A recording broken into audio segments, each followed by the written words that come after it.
हम 10 क्वेश्चन इसमें पहली वीडियो में कर चुके हैं। अब यहाँ 11 से 20 तक क्वेश्चन, हम 10 क्वेश्चन इसमें करेंगे। हमारी तीसरी वीडियो है, एनसीईआरटी के क्वेश्चन है इसके अंदर, और ये हमारी पृथ्वी गतियों से संबंधित है, और जिसमें सेकंड ग्रेड एसएसटी का ज्योग्राफी वाला पहला चैप्टर है ये, ठीक है। तो उसमें देखते हैं, पहला क्वेश्चन है 11वां। निम्नलिखित में से किस क्षेत्र में मध्य रात्रि को सूर्य देखा जा सकता है? तो कौन सा क्षेत्र है जहाँ पर देखा जा सकता है? तो पहला ऑप्शन है उष्णकटिबंधीय क्षेत्र, दूसरा है शीतोष्ण क्षेत्र, और तीसरा क्षेत्र वो है हमारा आर्कटिक अंटार्कटिक क्षेत्र में, या सूर्य ग्रहण के समय कहीं भी। तो ये हमारा देखो पृथ्वी है, पृथ्वी का हमारा ऊपर का नॉर्थ पोल है और नीचे का साउथ पोल है। तो ये हमारे सूर्य की जो स्थिति बनती है, यहाँ पर हमेशा आपको सूर्य चमकता हुआ दिखाई देगा, चाहे रात हो चाहे दिन हो, जहाँ भी दिखाई देगा यहाँ पर पोलों के साथ। तो पोलों पर क्या है? आर्कटिक क्षेत्र है ऊपर की ओर, और नीचे की ओर कौन सा है? अंटार्कटिक क्षेत्र है। तो यहाँ पर हमेशा सूर्य चमकता हुआ मध्य रात्रि को दिखाई देता है, ठीक है। तो यहाँ आपका नेक्स्ट क्वेश्चन है,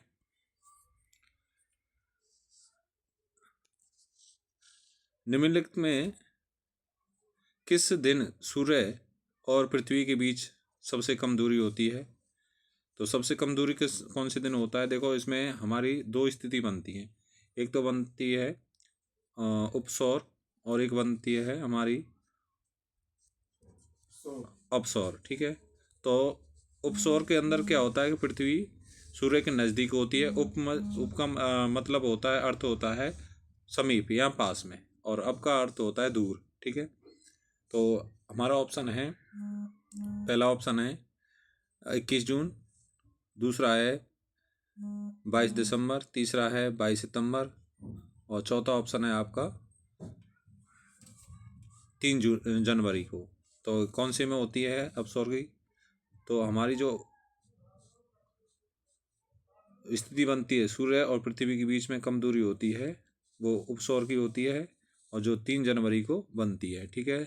इसे याद रखने का एक ही तरीका होता है, जैसे ऊ और 3 का भी ऊ जैसा ही बनता है, तो ये ऊ से ऊ याद रख सकते हैं, ठीक है।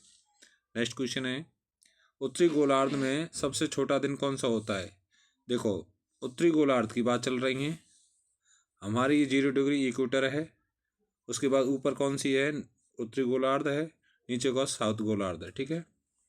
तो ये हमारा, जैसे उत्तरी गोलार्ध में सबसे छोटा दिन जो बनेगा, और उसी दिन साउथ गोलार्ध में सबसे बड़ा दिन भी बनेगा, ठीक है। सबसे बड़ी रात बनेगी, ठीक है। तो सबसे बड़ी रात बनेगी यहाँ पर, सबसे बड़ा दिन बनेगा यहाँ पर, और सबसे छोटी दिन पड़ेगा यहाँ पर नॉर्थ पोल की ओर, और यहाँ से सबसे बड़ी रात पड़ेगी यहाँ पर साउथ पोल के अंदर, ठीक है। इसका अपोजिट होता है, दिन और रात का अपोजिट होता है, ठीक है। तो हमारा ये ऑप्शन है 22 नवंबर को, दूसरा ऑप्शन है हमारा 22 दिसंबर को, तीसरा है 22 मार्च को, और चौथा ऑप्शन है हमारा 22 जून को। तो कौन सा होगा इसमें से? तो 22 दिसंबर को। कौन से होगा? 22 दिसंबर को बनता है, ठीक है, क्योंकि 22 दिसंबर को पृथ्वी की स्थिति जो होती है वो कहाँ पर होती है? हमारी उत्तरी गोलार्ध के अंदर, ठीक है। दक्षिणी गोलार्ध से उत्तरी गोलार्ध की ओर, और उत्तरी गोलार्ध से दक्षिणी गोलार्ध की ओर सूर्य की स्थिति बनती है। तो हमारा जो सूर्य होगा वो साउथ की ओर होता है 22 दिसंबर में, ठीक है, यहाँ पर होता है, और हमारे यहाँ ठंड पड़ती है, ठीक है, नॉर्थ पोल में।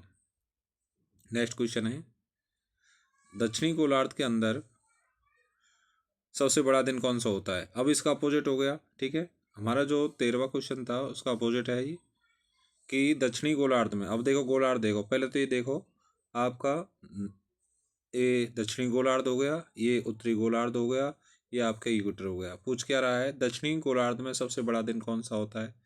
अब देखो, अभी नॉर्थ इसमें उत्तरी गोलार्ध में पूछा था 13वें क्वेश्चन में, अब यहाँ पर पूछ लिया, ठीक है।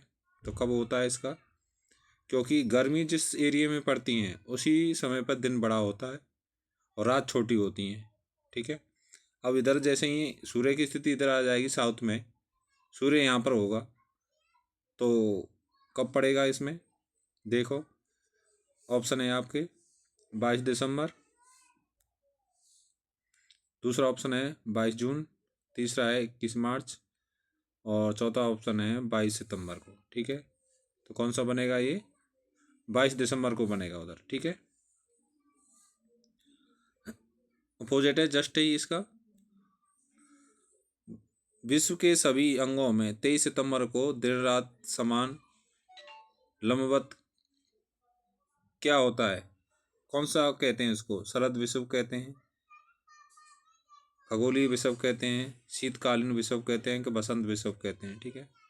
कौन सा विषुव कहेंगे, जिस दिन हमारा रात दिन बराबर होता है 23 सितंबर को, कौन सा विषुव बनता है, तो शरदकालीन विषुव बनता है, ठीक है। कौन सा विषुव बनता है, शरदकालीन विषुव बनता है। नेक्स्ट क्वेश्चन है, पृथ्वी पर सूर्य की परिक्रमा, पृथ्वी द्वारा जो सूर्य की परिक्रमा करता है, मतलब जिसे हम परिभ्रमण कहते हैं, वो परिक्रमण कहते हैं, तो परिक्रमण के लिए लगने वाले समय की गणना करने वाले प्रथम भारतीय भूगोल शास्त्री कौन थे, तो आर्यभट्ट थे, वेद भटनागर थे, भास्कराचार्य थे, या विशुदेव देवतापापी थे, तो कौन सा थे, भास्कराचार्य, ठीक। कौन थे इसके, भास्कराचार्य थे, ठीक है, जिन्होंने पहली गणना की थी सूर्य की पृथ्वी पे चक्कर लगाने की। अब देखो भाई क्वेश्चन आ गया, पृथ्वी की उपसौर पेरिहेलन, अंग्रेजी में क्या बोलते हैं इसको, पेरिहेलन की स्थिति किस महीने में बनती है, ठीक है।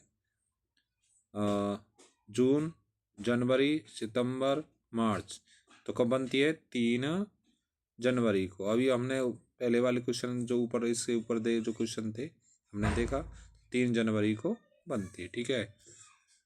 नेक्स्ट क्वेश्चन है,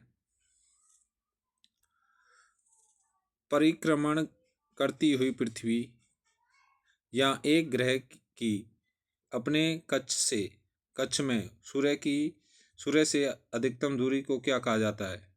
जैसे ये पृथ्वी है, ये परिक्रमण कर रही है इसके अंदर सूर्य के चारों ओर, तो ये ग्रह के अंदर जो अपना एक रास्ता होता है, ठीक है, तो उस अधिकतम दूरी को, अब वो क्वेश्चन आ गया उपसौर अपसौर वाला है इसके अंदर, तो अधिकतम दूरी पास वाली दूरी तो क्या कहलाती है, उपसौर कहलाती है, और अधिकतम दूरी क्या कहलाती है, अपसौर कहलाती है, ठीक है। देखो उपसौर कहलाता है, अपसौर कहते हैं, अपोजी कहते हैं, या पेरीजी कहते हैं, तो इसको क्या कहेंगे, अपसौर कहेंगे, ठीक है। क्या कहेंगे इसको, अपसौर। नेक्स्ट क्वेश्चन है, पृथ्वी अपनी धुरी के चारों तरफ किस दिशा में घूमती है। अब देखो इसका जो रेगुलेशन वाला क्षेत्र है, जैसे सूर्य है, सूर्य के चारों चक्कर यूँ लगाती है, पश्चिम से पूर्व की ओर लगाती है इस तरीक़ा से, ठीक है। और इसी रोटेशन भी ऐसा ही होता है इसका, ठीक है। परिक्रमण और परिभ्रमण दोनों ही इसके एक ही डायरेक्शन में होते हैं, ठीक है। तो कहाँ से होते हैं, पश्चिम से पूर्व की ओर, देखो पश्चिम से पूर्व की ओर होते हैं, ठीक है। नेक्स्ट क्वेश्चन हो गया, पश्चिम से पूर्व की ओर।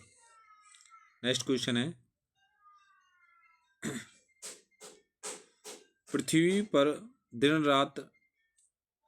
दिन तथा रात्रि चक्र किसके कारण होता है। दिन रात की जो रात्रि और दिन बनता है वो किसके कारण से होता है, पृथ्वी की घूर्णन, पृथ्वी का परिक्रमण, पृथ्वी घूर्णन व परिक्रमण दोनों के इनमें से कोई नहीं, तो कौन सा होगा इसका, पृथ्वी का घूर्णन, ठीक है।